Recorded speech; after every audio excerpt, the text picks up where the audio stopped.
तुम्हाला सांगू 2025 का म्हणावं तसं गेलं नाही आपल्या सगळ्यांसाठी. कारण ना आपण स्वतःशी केलेल्या कमिटमेंट्सच विसरलो.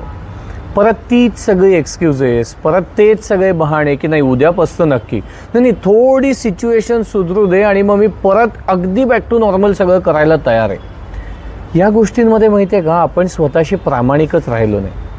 त्यामुळे मला असं वाटतं की या वर्षात आपण जे गेल्या वर्षी केलं नाही ना एक्झिक्युशन, त्या एक्झिक्युशनवर फोकस करूया.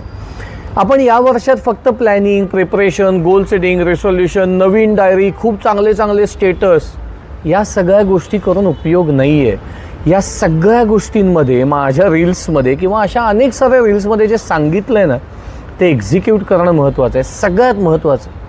फक्त मोटिवेशन उपयोगाचं नाही आहे.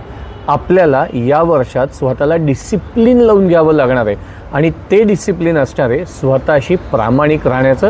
रोज उठून छोट्या छोट्या गोष्टींवर प्रचंड जास्त फोकस करण्याचं आणि छोट्या छोट्या विक्टरीजमधनं 2026 या वर्षाला खूप जास्त विक्टरियस बनवायचं.